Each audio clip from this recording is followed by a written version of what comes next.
Hey guys, Robert here at Aero Build. Just wanted to quickly run through what it looks like to start prepping for the colder days and months.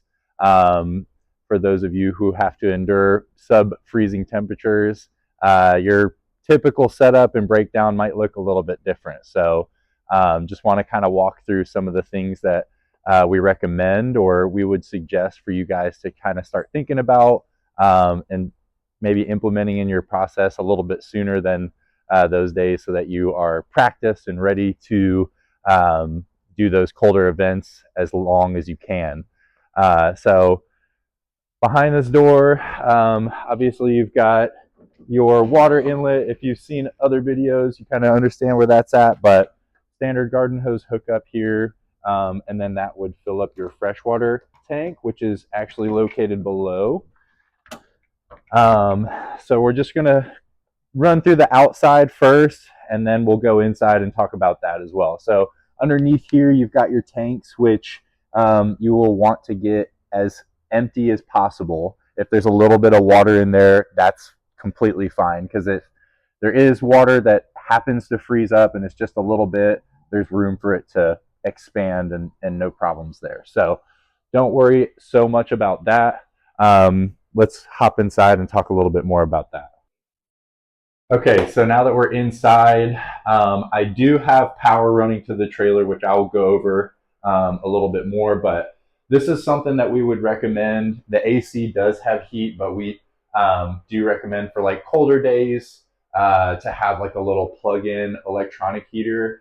And then if you're able to plug this in like overnight, to try and protect the espresso machine or whatever kind of equipment you have in here, this is a great way to kind of keep the interior of the trailer nice and warm, at least not sub-freezing temperatures. So super easy. It's very safe. As if this thing moves off its rocker, then it turns off immediately. So it's just a 110 hookup, super simple, but it's very helpful, especially in these colder days, and keeps you nice and warm too. So a couple of things as far as winterizing the trailer, just want to talk through. Your sink faucets here, you'll want to run as much water as you can, and you will know whenever the water is starting to like kind of sputter.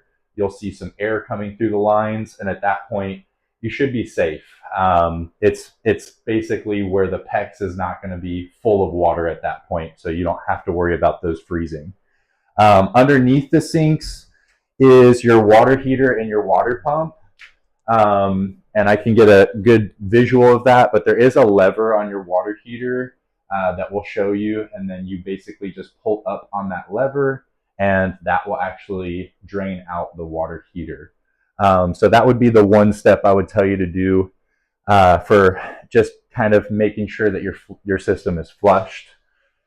And then down here on this end, this is kind of where a lot of people have their coffee equipment, and underneath there's also some PEX. There's also a low point where you have a shutoff valve, so you can actually turn that off, drain your boiler of your espresso machine, and then also just at that low point you can actually kind of drain all the lines that are running to your pitcher rinser and your espresso machine there too. So just grab a bucket, fill it up, and then toss it out. So yeah, that's just about it. So thanks for touring with us, and please let us know what other questions or products might be. This is the little lever here. You just pull up on this and it will drain the water heater. So if you can see that, that's your drain for your water heater. Okay, so what we have here is just an adapter for your trailer. So this is going to be a more accessible power source for you. This is just a 3-prong adapter. I can actually show you what it looks like.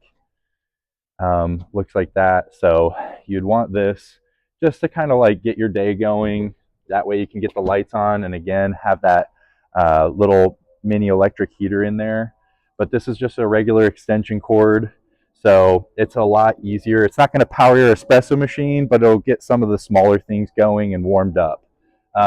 So this is something that we definitely recommend just having on hand, make your life a lot easier, and just give you some ease of access of when you're starting your day and starting your business. So definitely recommend that. And again, it'll help you with just plugging in like a small electric heater to kind of keep everything nice and warm on the inside.